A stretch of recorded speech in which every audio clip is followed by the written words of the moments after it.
Today, Public Health Seattle and King County is announcing 3 new presumptive positive cases of novel coronavirus, COVID-19, including 1 person who died. And I want to just start by expressing our deep and sincere condolences to the family members and loved ones of the person who died.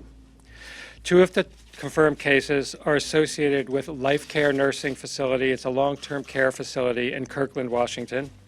1 is a healthcare worker from Life Care. She's a woman in her 40s. She's in satisfactory condition at Overlake Hospital, and she has no known travel outside of the U.S. The second case is a woman in her 70s, a resident at Life Care, the long-term care facility, and is in serious condition at Evergreen Hospital. In addition, we're aware of a number of individuals associated with the long-term care facility who are reportedly ill with respiratory symptoms or pneumonia, and we're in the process of investigating this situation as an outbreak. We're in the beginning stages of our investigation, and new details and information will emerge over the next days and weeks, and we'll keep you updated.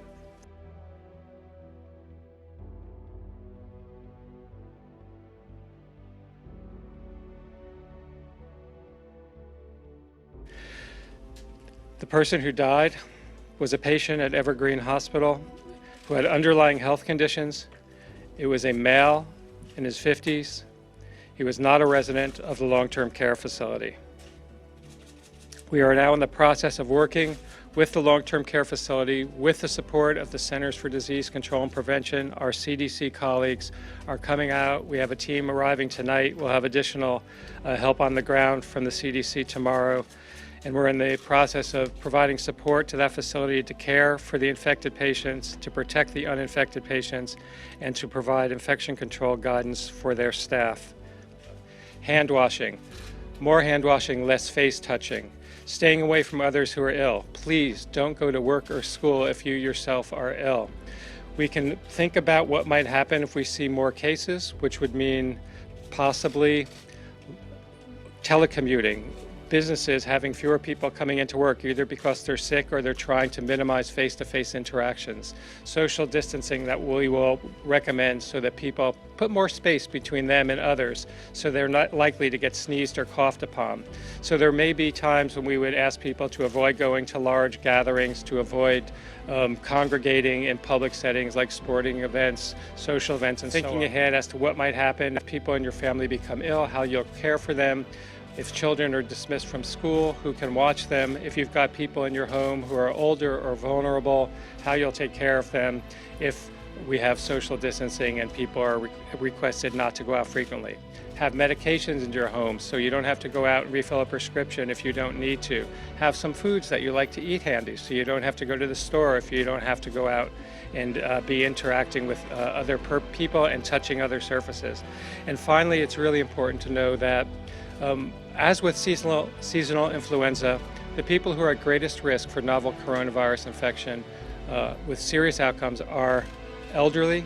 So we will say, as we do with influenza, over 60, over 65, and who have underlying health conditions, chronic cardiac disease, lung disease, diabetes, and the other conditions that we're concerned about with influenza. Pregnant women, perhaps, people have weakened immune systems. These people in these groups really need to pay attention to the guidance about hand washing, not being around ill people, and trying to minimize social interactions at this time to the greatest extent possible. Can you guys talk about the fact that yesterday morning there were no King County cases, and now there's 4, the death, and possibility of dozens more, and like what we're... So that's a great question. I'm happy to address it for who can get tested. So it's possible though for like the last month there's been dozens of cases that we just haven't known about. I think they're, like anything, what we're seeing is the tip of the iceberg. So we're seeing the most critically ill individuals. Usually that means there's a significant percentage of individuals of less severe illness floating around out there. Hello everyone, welcome to NeoUnrealist. My friends, that was not me splicing in some relevant movie or television show footage for some sensational intro montage. That was a real-life press conference given yesterday by Washington state officials regarding the state of emergency declared by Governor Jay Inslee with regard to I mean, let's hear the man say it again in his own words. We're aware of a number of individuals associated with the long-term care facility who are reportedly ill with respiratory symptoms or pneumonia, and we're in the process of investigating this situation as an outbreak. We're in the process of investigating this situation as an outbreak. Notice his choice of words to start off with when he goes, we're aware of a number of individuals associated with the long-term care facility who are reportedly ill. So that's bureaucratic speak for 52 people showing symptoms at the Life Care Center facility. 27 residents of the Life Care Center and 25 employees all showing symptoms of COVID-19 and presumably either about to be tested or awaiting pending test results. In addition to the patients and the staff at the facility showing symptoms for the disease, Seattle and King County took the precaution of ordering the 25 firefighters and 2 police officers who responded to 10 calls at the Life Care Center in the last week. Though none of them are as of yet are showing symptoms, they've got them basically, I believe they're locked down at home. So it looks to me like we have the nascent formation of the United States' first node of SARS-CoV-2 infection, with 282 residents and staff at the Life Care Center, 52 of whom are already showing signs of potentially having a COVID-19. We have the Kirkland Fire Station 21 on Forbes Creek Drive under quarantine. That's right, you cannot enter the fire station at all unless you are a firefighter coming on shift. But even that comes with a major caveat. This is the signage that will greet you at the door to Kirkland Fire Station 21 if you went there right now. Stop. Call inside to Station 21. Read above. A notice from Greg Pisinich is directing to the crew changeover for the morning. He writes, A shift crew. I believe that's the crew that was currently on duty. Note on doors advising incoming to call inside station prior to entering for instructions. And that's what we saw. Decon vehicles and pull outside onto apron. Leave decon equipment for oncoming crew to use on vehicles. So these vehicles are going to get decontaminated twice. Once by the crew going off shift and once by the crew coming on. So set out gloves and N95s for crews to put on when entering the station. When oncoming shift is gathering belongings, occupy a different area of the station. Oncoming crew. Call inside Station 21 for instructions before entering. Once inside, don gloves and N95.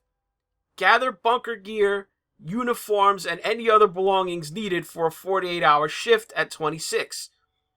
Decon vehicles. Bring E121, A121, and a personal car to Station 26. Once ready to respond, go in service and move up to 26. I'm assuming that E121 is a reference to a fire truck like Engine 121, an equipment designation. Can collect other personal cars during the shift and bring to 26. Now it reads to me like fighting fires has just become a hell of a lot more complicated in Kirkland than it already is, if the firefighters, not even being quarantined, have to don protection gear just to enter and operate inside the firehouse, and A shift has to isolate themselves from their relief shift. Now all of these people going on and on about, the flu is worse. You don't have to spout such patently absurd nonsense to defend President Trump. President Trump is ill-served by taking that route when he spoke at that press conference. I mean, you people who watch my channel, you know me. I'm a big supporter of the president. I voted for him. I'm going to do so again in November. Now that said, we should not follow his lead in likening having COVID-19 to the flu, the standard influenza. They're not the same and are not comparable. SARS-CoV-2 virus is a novel virus. No known human being had ever been exposed to it before before December. There's just about zero herd immunity to it in any human population on the planet. There is currently no antiviral treatment for SARS-CoV-2. There is currently no vaccine. The estimated death rate for someone who develops COVID-19 is 20 times that of the seasonal influenza. The incubation period is a lot longer and asymptomatic transmission is confirmed. China, Japan, and Israel, at the very least, probably more, these details change by the hour, they're reporting numerous cases of recovered patients testing positive for the disease, and in some cases getting sick again, a reinfection. It's as if people think that China imploded its own economy into negative growth this quarter over a health threat on the order of the seasonal flu. You've got to be out of your freaking mind to hold this belief in your head. I'm not sitting here and telling you that COVID-19 is some kind of Captain Tripp scale extinction level event. Almost all of you are not going to die in the next few months. No, that's not what we see going on in Wuhan in China or Daegu in Korea. But people's blithe insistence that a disease needs to wipe out, I guess, 99% of the population or something, or it's a nothing burger, that's got to stop. The life that guy from Washington State described in the intro, even as preliminary and mild as the situation is there, and the things they're prescribing, does that sound like anything resembling life as we've come to know it in the United States in 2020? And forget the wash your hands and don't touch your face stuff. That's nothing. When did you ever hear government officials telling you to prepare for the possibility you may have to stay in your house indefinitely, to plan what to do if and when they close your kid's school, to make sure you have food in your house so you don't have to leave to go to the store, to not attend public gatherings or events of any kind? Well, say goodbye to going to a movie theater, going to church, a hockey or a basketball game, a political rally, hell, voting, period. You think they're going to hold a primary or an election and make people stand in lines all grouped together in an area under some kind of coronavirus related restriction? What do they do if parents get sick and obviously they're unable to care for their children? Most state CPS departments are a horror show and a nightmare under normal circumstances. Would you want your children in the care of CPS in your area under normal circumstances, let alone during a coronavirus outbreak? These are things that people are just not taking into consideration when they flippantly say, hey, bro, the flu is worse, and they cite death, morbidity and mortality statistics. You think it's going to be situation normal when Fox News, MSNBC, and CNN are breaking into coverage to show video of some American in a shopping mall somewhere suddenly dropping to the floor and people running away from them in a panic? That's likely to happen in the near future. You think that's not going to cause a panic reaction somewhere? The disease, it doesn't have to kill you, to be a problem for you. It could change your life without you or anyone in your family even having it. A few weeks from now, you fall down, you twist your ankle. Feels like a bad sprain, maybe some torn ligaments. Are you going to go to the ER if the waiting area is full of people coughing up their lungs and sit there for hours waiting for some doctor to see you? Something tells me that thing better be broken before you hobble into an ER full of coughers anytime soon. Anyway, enough with the diatribe. Let's get back to what's happening in Seattle, King County, and why it's probably way worse than we know. There's a guy, his name is Trevor Bradford. He's a scientist with the Seattle Flu Study. It's a collaborative research project that detects, monitors, and tries to control the flu in Seattle. Now, last night, Bedford posted some alarming findings that his team has made about the situation in Washington State. They sequenced the genome of the community infection case that was reported 2 days ago from Snohomish County, Washington, and he says that it has a, quote, enormous implications. The case labeled WA2, I'll just call it Washington 2, it's on a branch in the evolutionary tree showing direct descent from Washington 1. That happens to be the first reported case in the United States with the sample taken on January 19th in Snohomish County. Now that right there shows that it's extremely likely that there's been an unknown chain of infection transmission going on in Washington for the past 6 weeks, from at least January 19th to the original, the case that was reported 2 days ago, Washington 2, on February 28th. Now, Bedford posits that while this genetic similarity can be coincidental, and that the newer case could be from another introduction of the virus to Washington, it appears highly unlikely. The research team found the Washington 1 case had a variant at site 18060, which is only present in 2 out of the 59 virus genomes sampled from China. That's a 3% probability value, puts it in the realm of, yeah, it's possible, but I'm sure you'd agree, not very likely at all, which when combined with the fact that both cases are geographically located in Snohomish County, it just leads any rational person to conclude that, well, let's read what he had to say about it in his own words. I believe we're facing an already substantial outbreak in Washington State that was not detected until now due to narrow case definition requiring direct travel to China. The team's expectation is that the outbreak is already at a scale of several hundred infections in the state of Washington alone. That would make Washington the equivalent of, say, South Korea early last week, or Italy and Iran earlier this week, and we see how fast those places spiraled out of control. Now, I'm just a random YouTuber talking out of his ass here. But I've seen this movie before over the past couple months. You could be looking at, by Monday, as fast as that, double digits or more in terms of confirmed cases in Washington State.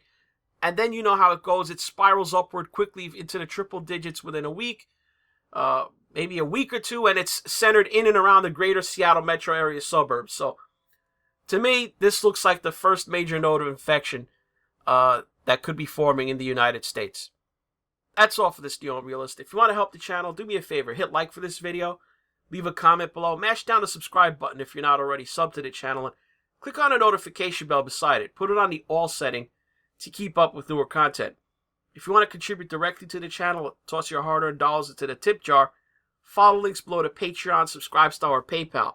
Or if you watch this on BitChute, you can just click on the green tip pledge button on the video player. Thanks for watching.